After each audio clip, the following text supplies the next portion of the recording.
Shalom, selamat pagi Bapak Ibu Saudara yang dikasihi Tuhan. Kembali pagi ini kita mau mendengarkan firman Tuhan. Saudara, kemarin pagi kita sudah baca tentang permulaan penderitaan, tentang pembicaraan Tuhan Yesus dengan para murid-muridnya di Bukit Zaitun. Murid-murid minta Tuhan Yesus menjelaskan apa tanda kedatangan Tuhan Yesus dan apa tanda kesudahan dunia. Saudara lihat, Yesus mengatakan atau menjawab pertanyaan dari murid-muridnya dengan jelas bahwa yang pertama dikatakan, waspadalah supaya jangan ada orang yang menyesatkan kamu. Saya masih ingin pagi ini kita merenungkan kembali yang Yesus katakan, waspada supaya jangan ada orang yang menyesatkan kamu. Saudara yang dikasihi Tuhan, mari kita perhatikan lebih sungguh. Di akhir zaman ini, benar apa yang Yesus katakan, bahwa akan muncul ajaran-ajaran sesat, muncul penyesat-penyesat yang bekerja keras untuk berkeliling dunia menyesatkan banyak orang. Nanti puncaknya saudara, puncak penyesatan ini, kalau kita baca nanti ayat selanjutnya yang akan kita baca pagi ini, itulah nabi-nabi palsu, mesias-mesias palsu yang akan menyesatkan banyak orang. Bahkan dikatakan sekiranya mereka juga akan menyesatkan orang-orang pilihan. Nah, pagi ini kita mau kembali merenungkan firman Tuhan ini. Yang kedua, kita renungkan yang kemarin pagi, bahwa karena makin banyaknya kedurhakaan bertambah banyaknya kedurhakaan, maka kasih kebanyakan orang akan menjadi dingin. Saudaraku, kemarin ada berita yang saya lihat di Facebook. Ada anak umur 4 tahun digantung, diikat lehernya, digantung oleh seorang. Saudaraku, ini sangat mengerikan sekali. Benar, kasih sudah makin dingin, kejahatan makin bertambah-tambah. Saudara, mari semakin kita membuka mata, membuka hati untuk firman Tuhan, melihat firman Tuhan lebih dalam, lebih tajam, bahwa semua yang dituliskan firman Tuhan akan digenapi. Saudara Gus Tuhan, firman Tuhan pagi ini saya baca langsung saja. Matius 24 ayat 15. Jadi apabila kamu melihat pembinasa keji berdiri di tempat kudus, menurut firman yang disampaikan oleh Nabi Daniel, para pembaca hendaklah memperhatikannya. Ayat 15, saudaraku, kita disuruh memperhatikan apa yang dituliskan oleh Nabi Daniel. Ini Daniel ada 12 pasal. Mari kita lihat di pasal 12 tentang akhir zaman. Apa yang dituliskan Nabi Daniel di pasal 12? Nubuatan tentang akhir zaman, bahwa akan datang masa yang sukar, yang belum pernah terjadi dan yang tidak akan pernah terjadi. Saudara, itu yang Daniel tuliskan. Ayat yang ke-10 dikatakan, banyak orang akan disucikan, dimurnikan dan diuji. Orang bijaksana akan memahaminya, tapi orang fasik tidak akan memahaminya. Jadi saudaraku, Daniel sudah katakan di akhir zaman ini orang fasik tidak mengerti tentang apa yang sedang terjadi. Tapi orang bijaksana, dia memahaminya, dia sangat paham apa yang sedang terjadi di hari-hari ini. Mari kita tampil sebagai orang yang bijaksana, yang mau mengerti dan mau peduli apa yang sedang terjadi di hari-hari ini. Tadi sudah saya sampaikan sedikit, saudaraku. Benar, kemarin saya kaget berita ada anak yang meninggal kelas 4 SD, perempuan. Sepertinya hati ini, aduh Tuhan tolong, sedih sekali saudaraku. Ya, ini terjadi kemarin sore. Benar, kejahatan makin bertambah-tambah. Kita harus banyak berdoa, saudaraku. Semakin banyak nyembah di kaki Tuhan. Karena firman Tuhan akan terus digenapi. Yang bertahan sampai kesudahannya, dialah yang akan selamat. Ayat 16. Maka orang-orang yang di Yudea haruslah melarikan diri ke pegunungan.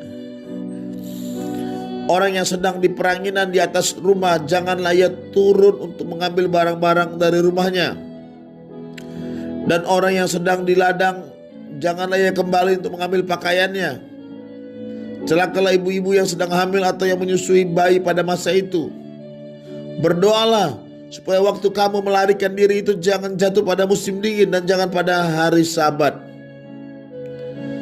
Sebab pada masa itu akan terjadi siksaan yang dahsyat seperti yang belum pernah terjadi sejak awal dunia sampai sekarang dan tidak akan terjadi lagi.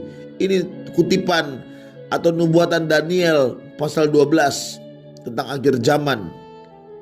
Akan datang masa yang sukar, akan ada kesukaran, siksaan yang dahsyat yang belum pernah terjadi sampai sekarang sejak awal dunia dan yang tidak akan pernah terjadi lagi. Ayat 22, perhatikan saudara. Dan sekiranya waktunya tidak dipersingkat, maka dari segala yang hidup tidak akan ada yang selamat. Akan tetapi oleh karena orang-orang pilihan, waktu itu akan dipersingkat. Ini rahasia kunci kebenaran firman Tuhan di sini. Waktunya akan dipersingkat, tidak akan diperlambat. Kemarin sudah saya katakan dalam Roma pasal 9. Firman Tuhan akan digenapi sempurna dan segera. Segera artinya tidak diperlambat, tidak delay. Tepat, bahkan dipercepat.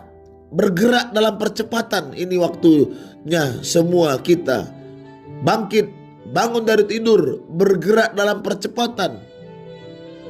Cepat-cepat bertobat, cepat-cepat bersiap-siap.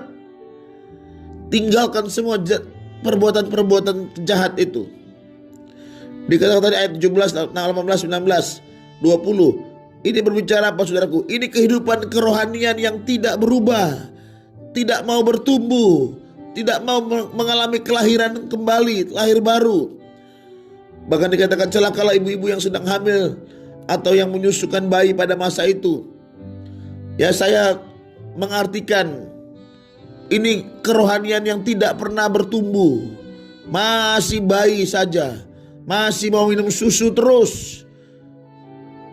Tidak mau dilahirkan dari air dan roh. Yesus berkata kepada Nikodemus, jikalau engkau tidak dilahirkan dari air dan roh, engkau tidak bisa masuk dalam kerajaan Allah. Saudaraku, kita harus bertumbuh ke arah Kristus. Dewasa, penuh, dan mengalami kepenuhan Kristus. Saya mau sampaikan pagi ini ciri-ciri orang yang sudah mengalami kepenuhan Kristus atau menuju ke arah sana, menuju ke arah kepenuhan Kristus. Ciri-cirinya satu, dia tidak lagi tertarik membicarakan orang lain. Dia hanya gemar, dia hanya tertarik membicarakan tentang Kristus. Membicarakan firman, dia suka. Dia semakin kejar firman Tuhan. Dia semakin kejar pribadi firman itu, sumber itu. Mari kita renungkan, hari-hari ini kita lebih tertarik apa? Kalau kita sudah mengalami tingkat kedewasaan penuh, sampai mengalami kepenuhan Kristus, saya mau sampaikan sekali lagi, kita hanya tertarik pribadi Yesus saja. Seperti Mazmur berkata, selain engkau tidak ada yang kuingini di bumi ini. Wow, luar biasa saudaraku. Ya, ini dia ciri-ciri. Ya, saudaraku Tuhan, Yesus selama dia di bumi, dia hanya tunduk taat kepada Bapa di surga. Apa yang menjadi perintah Bapa yang dia kerjakan. Sampai hal makanan pun. Yesus berkata apa?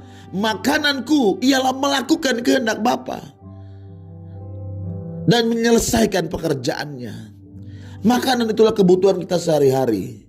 Kebutuhan manusia adalah makan minum, ya, kebutuhan pokok. Yesus katakan dalam Injil Yohanes pasal 4, makananku ialah melakukan kehendak Dia yang mengutus aku, kehendak Bapa, dan menyelesaikan pekerjaannya. Saudaraku Tuhan, kita pun juga umat Tuhan, kalau kita mau menuju dewasa, mengerti kebenaran firman Tuhan, mengerti isi hati Bapa, kesukaan kita pun bisa berkata, makananku ialah melakukan kehendak Bapa dan menyelesaikan pekerjaannya. Saudaraku yang kasih Tuhan, mari pagi hari ini kita mau mengerti bersama-sama, bertumbuh ke arah Kristus. Ayat 22 dikatakan, kalau waktunya tidak dipersingkat, tidak ada yang selamat. Waspada, penyesatan sedang aktif muncul.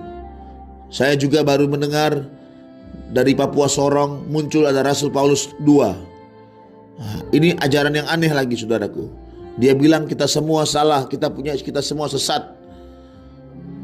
Kenapa? Yang benar adalah Dia yang benar. Saudaraku Tuhan, ini tanda-tanda zaman semakin jelas. Kita harus semakin mawas diri, waspada, supaya jangan ada orang yang menyesatkan kamu. Ayat 23, pada waktu itu jika seorang berkata kepada kamu, lihat Mesias ada di sini atau Mesias ada di sana, janganlah kamu percaya. Sebab Mesias palsu dan nabi-nabi palsu akan muncul, dan mereka akan mengadakan tanda-tanda yang dahsyat dan mujizat-mujizat, sehingga sekiranya mungkin mereka menyesatkan orang-orang pilihan juga. Saudara, jangan main-main di sini. Mesias palsu dan nabi-nabi palsu, mereka akan mengadakan tanda-tanda dan mujizat-mujizat. Umat Tuhan perlu diperlengkapi dengan kebenaran firman Tuhan yang benar. Jemaat Tuhan perlu dibangun kerohaniannya, supaya mereka bisa menjadi dewasa, supaya mereka bukan lagi anak-anak yang gampang diombang-ambingkan oleh pengajaran rupa-rupa angin, pengajaran palsu. Tugas kita para hamba Tuhan mendewasakan jemaat Tuhan, memperlengkapi mereka untuk menjadi dewasa. Karena apa? Sekali lagi dikatakan, nabi palsu, Mesias palsu akan muncul, dan mereka akan mengadakan tanda-tanda dan yang dahsyat dan mujizat-mujizat. Kalau iman kita kepada Yesus hanya bersandar pada mujizat, saya khawatir kita juga bisa tersesat. Karena dikatakan, sebab sekiranya mungkin, sehingga sekiranya mungkin mereka menyesatkan orang-orang pilihan juga. Camkanlah ini, aku sudah mengatakannya terlebih dahulu kepadamu. Saudaraku Tuhan, jadi iman kita jangan hanya berhenti di mujizat, tapi harus bertumbuh menjadi dewasa, penuh, dan sampai tingkat kepenuhan Kristus. Ciri-ciri orang yang sudah mengarah kepada kepenuhan Kristus, saya ulangi, dia tidak tertarik lagi kepada dunia, tidak tertarik lagi kepada nonton film, tidak tertarik lagi kepada hal-hal yang sifatnya hanya sementara. Dia lebih tertarik, lebih excited kepada hal-hal yang bersumber dari sorga, bersumber dari Bapa. Seperti Yesus berkata apa tadi? Saya ulang lagi. Makananku ialah melakukan kehendak Bapa, kehendak Dia yang mengutus aku, dan menyelesaikan pekerjaannya. Saudara kasih Tuhan, biar pagi ini kita sama-sama belajar. Terus Yesus berkata, camkanlah, aku sudah mengatakannya kepadamu.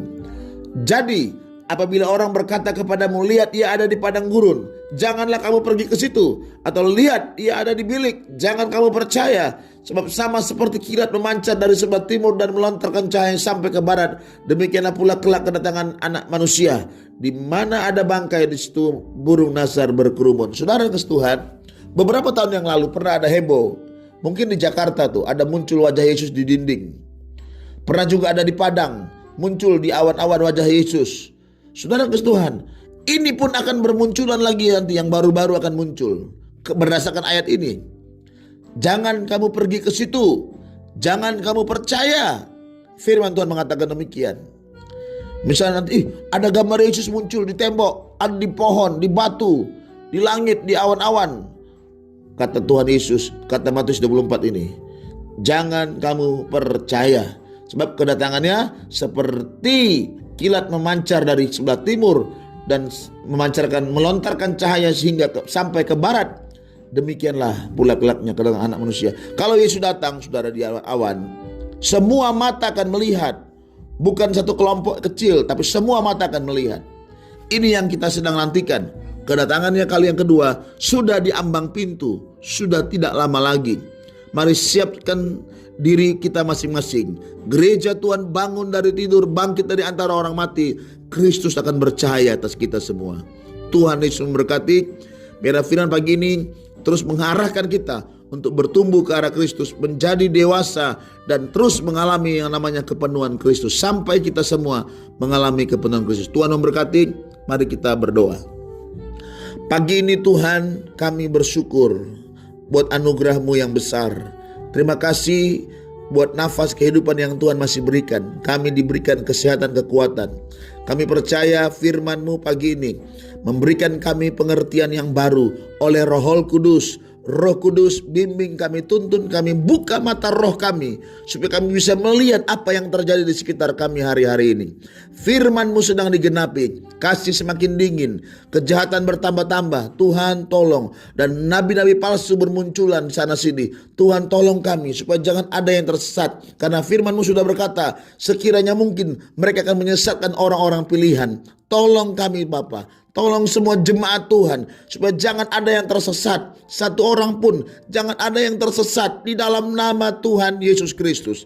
Terima kasih Bapa di surga, karena itu berikan roh hikmat dan wahyu bagi semua umat Tuhan, bagi semua jemaat Tuhan untuk bisa membedakan mana yang benar, mana yang palsu. Tuhan, terima kasih Tuhan Yesus. Terima kasih Roh Kudus, bimbing kami sepanjang hari ini berjalan di jalan Tuhan. Ini doa kami dalam nama Tuhan Yesus. Haleluya. Amin. Selamat pagi, Tuhan memberkati kita.